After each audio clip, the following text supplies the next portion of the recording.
Welcome back to English Ear Training. I'm Eva, your listening coach, and you're now tuning into episode 3 of our podcast. If you're new here, welcome. I'm really happy to have you here with me today. This podcast is specially made for English learners who want to improve their real-world listening skills. If you understand basic English, but find native speakers hard to follow, especially when they speak fast or use everyday expressions, then this podcast is just for you. I speak clearly, naturally, and just a little slower than most native speakers. The goal is simple: to help you become a confident listener over time. All right, are you ready? Let's dive into today's topic.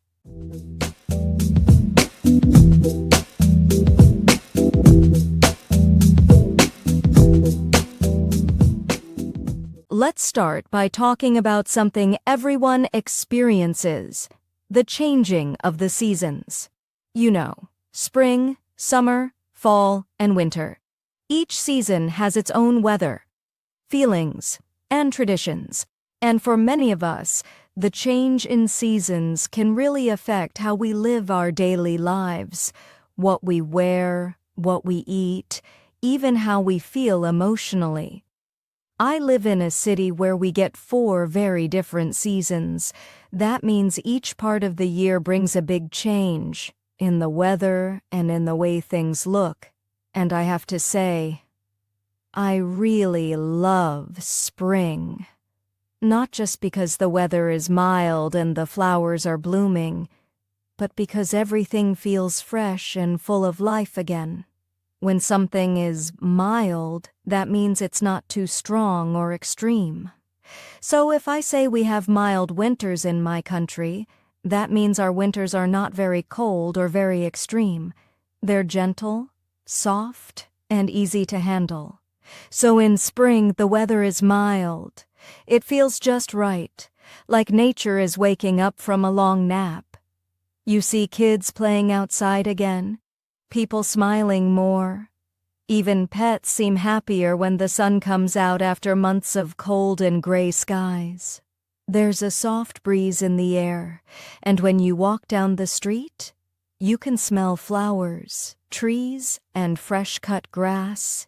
You might even hear birds singing in the morning, a beautiful sound after the quiet of winter. Spring makes me want to clean my home, buy fresh fruits, and take long walks in the park. There's something about the air. It smells clean, like rain and trees and new beginnings. Some people call it spring fever. It's that burst of energy we feel when the seasons change, and we suddenly want to do everything: exercise, start new projects, or just be outside more. In many places, spring also means rain. Not heavy storms, but soft showers. Gentle rain that lasts just a few minutes and leaves the ground smelling fresh. This rain helps flowers grow and makes everything turn green again. Now, let's talk about summer. In my town, summer gets hot. I mean, really hot, sometimes over 40 degrees Celsius. That's around 104 degrees Fahrenheit. Just a side note, when I say 104 degrees Fahrenheit, that might sound confusing to some of you, especially if you're not from the United States. You see, in most of the world, we use Celsius to measure temperature. But in the US, people use Fahrenheit instead. So for example, if someone in the US says, "It's 75 degrees today," that doesn't mean it's super hot. It just means the weather is warm and comfortable. If you're not used to the Fahrenheit system, it might seem a little strange at first, but don't worry. Both systems are just different ways of measuring how hot or cold it is. So when I talk about the weather, I'll try to mention both Celsius and Fahrenheit, just to help you understand better. Anyway, I grew up in a cooler place, so I'm still not used to this kind of extreme heat in summer. In July and August, the air feels heavy and thick. Some days it feels like even the breeze is warm.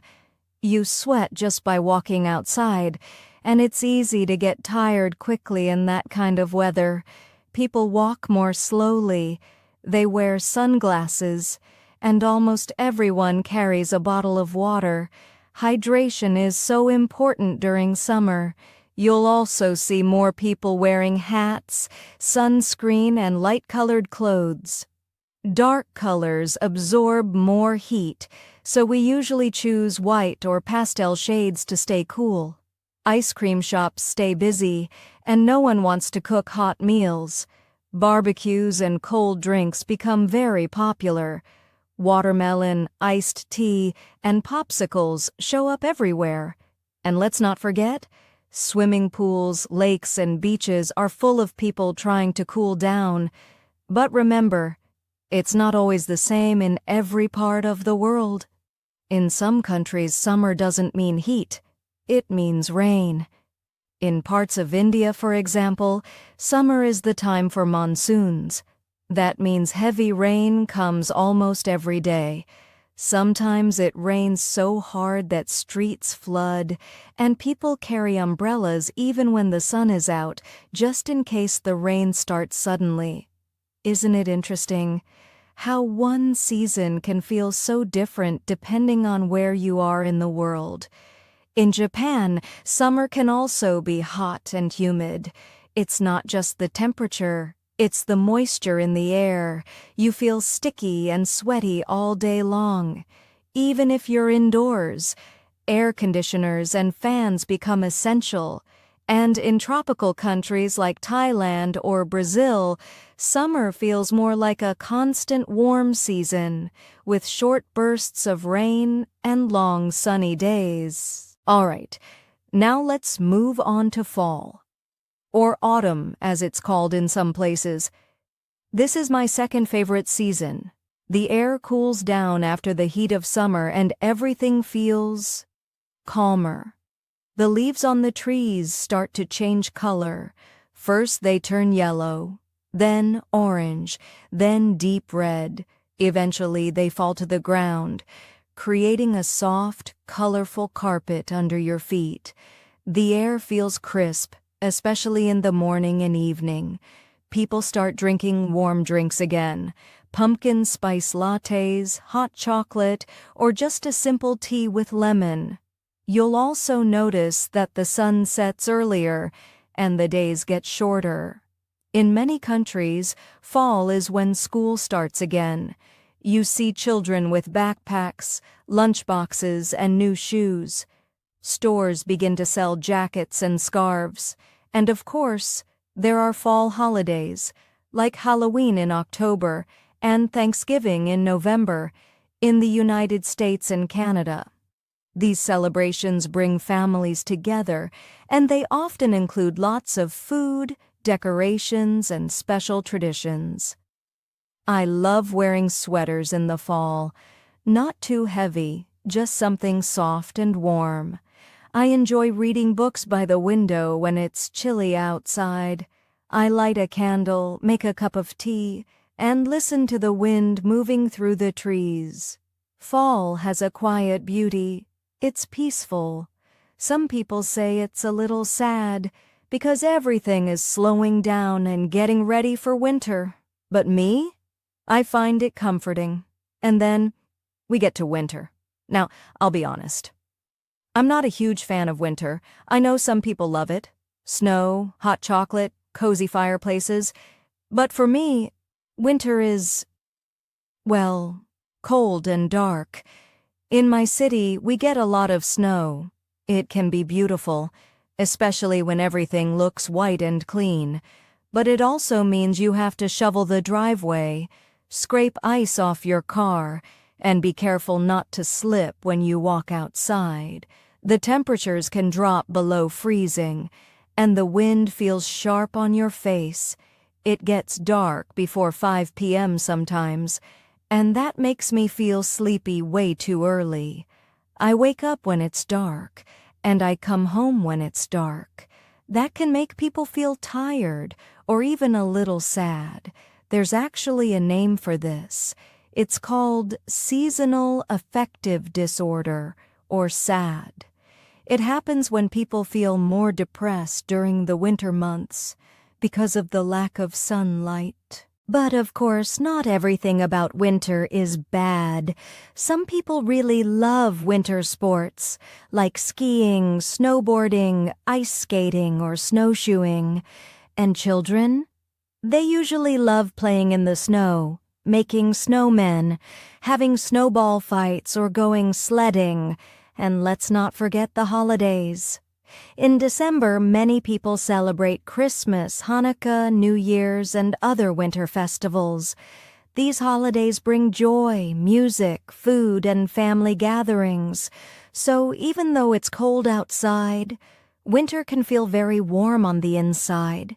And if you live near the equator, maybe you don't experience much seasonal change at all.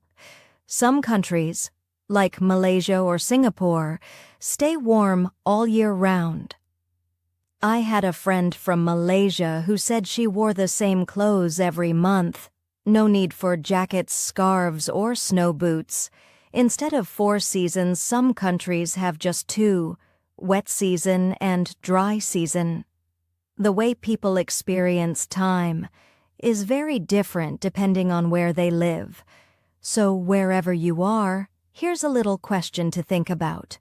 What's your favorite season, and why? Try saying it out loud. Just a few simple sentences in English. For example, my favorite season is fall because I like the cool air and the colorful leaves. Or, I love summer because I can go swimming and eat ice cream. Saying a few sentences out loud is a great way to improve both your listening and speaking. You can also write it down if you want, and say it again tomorrow. The more you practice, the more confident you'll feel. All right, let's switch topics now.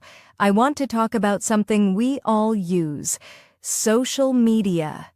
Whether you love it or hate it, it's a big part of modern life. For many of us, it's one of the first things we check in the morning, and maybe the last thing we look at before going to bed. Let's start by thinking about how much time we actually spend on social media. Be honest, how many hours a day do you spend just scrolling on your phone? 1 hour?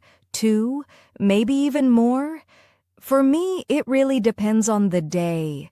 Some days I just check a few messages or post a photo, but other days I suddenly realize I've been watching short videos for 30 minutes without even noticing. That's the thing with social media. It's designed to keep your attention. It pulls you in with notifications, suggested posts, and endless scrolling. And before you know it, an hour has passed. Let's go over some of the popular platforms. There's Facebook, of course. It used to be the biggest one. People used it to connect with friends, join groups, and share life updates. Today, it's still popular, but mostly with older users. Younger people tend to spend more time on platforms like Instagram, TikTok, and Snapchat. Instagram is all about photos and videos. It's a place where people share what they're eating, where they're traveling, or just what they're wearing that day. It's also used a lot by influencers and brands to promote products. Instagram stories and reels are short videos that disappear after a while, or are meant to entertain quickly, just like TikTok videos. Speaking of TikTok, it's one of the fastest-growing apps in the world. It's focused on short-form video content, usually fun, fast, and addictive. The app quickly learns what you like and keeps showing you more of the same. So if you watch one video about cooking, suddenly your whole feed is full of recipes. It's great for quick entertainment, but it can be very time-consuming. Twitter, now rebranded as X, is more about short messages, news, and opinions. People post updates, argue about politics, make jokes, or share links. It's a platform where things move fast. One tweet can go viral and suddenly be seen by millions of people around the world. But sometimes the fast pace and heated arguments can make it a stressful place to be. And of course, we have YouTube. Maybe you're listening to this podcast on YouTube right now.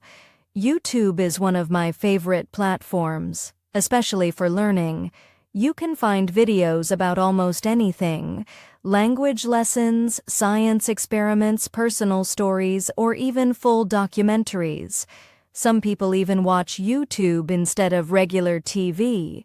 But let's pause here and talk about something a little deeper: how social media affects how we feel. Have you ever scrolled through Instagram or Facebook and suddenly felt kind of sad? Maybe you saw a picture of someone on vacation in a beautiful place, or maybe someone just bought a new car or reached some big goal. It's easy to compare your life to theirs and feel like you're missing out. But here's the truth: most people only post the good stuff. The fun moments, the perfect angles, the best days. What you don't see are the bad days, the stress, or the boring times. It's like watching a movie trailer. You only see the highlights. That's why it's important to remember: social media doesn't always show real life. Now, let's talk about social media advertising. Have you ever noticed how, after searching for something online, you start seeing ads for that exact thing? You look up hiking boots, and suddenly they're everywhere, on every app and website. That's not a coincidence. It's called targeted advertising.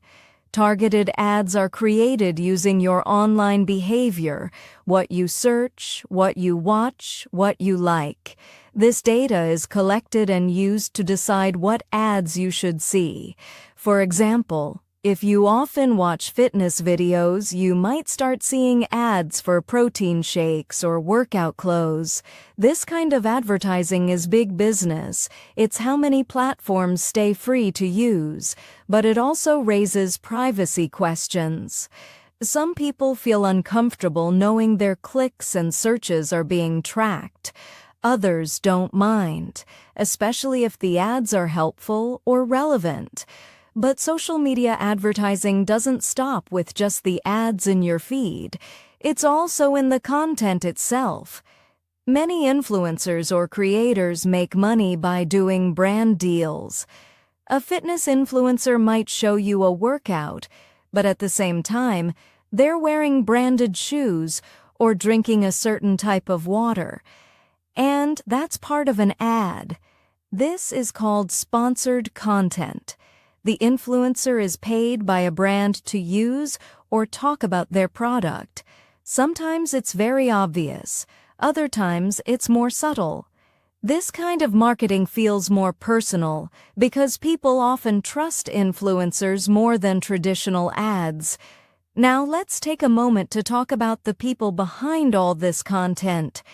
These days, being a content creator or influencer is a real job. People make videos, take photos, write posts, and build a following. Some do it as a hobby, but others do it full-time, earning a living through sponsorships, product sales, or ad revenue. It might sound like an easy job. You just post online, right? But actually, it's a lot of work. You have to plan content, edit videos, respond to comments, study analytics, and stay creative all the time. It can also be emotionally challenging because your success often depends on how many likes, views, or followers you get.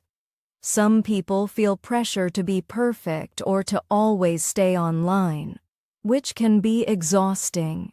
There's also a big push for small businesses to use social media for advertising.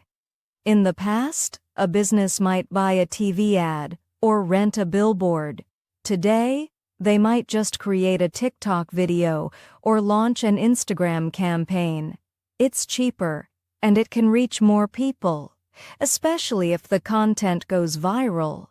That's why you'll often see local shops, restaurants, and online sellers using platforms like Facebook ads or YouTube Shorts to promote themselves. Even big companies now focus more on digital ads than traditional ones. They pay to show their posts to certain users based on location, interests, or age, and they measure success using things like click rates or video views. Social media advertising has become one of the most powerful tools in marketing today. But again, it's important to be aware of what you're seeing. Not everything online is real. Some ads are disguised as regular content. Some reviews are paid for. And sometimes we don't even realize we're being marketed to, so always think critically about what you see online. Social media can also affect our time and focus. Have you ever planned to check just one message, but 30 minutes later, you're still watching videos or scrolling through posts? That's because these platforms are designed to keep you engaged. The more time you spend there, the more ads you see. And that means more money for the company. So, what can we do? The key is to use social media in a healthy way. It's not about quitting completely, it's about being mindful. Follow people who inspire you. Use it to learn, to connect, and to grow. But don't let it control your time or your feelings. Take breaks.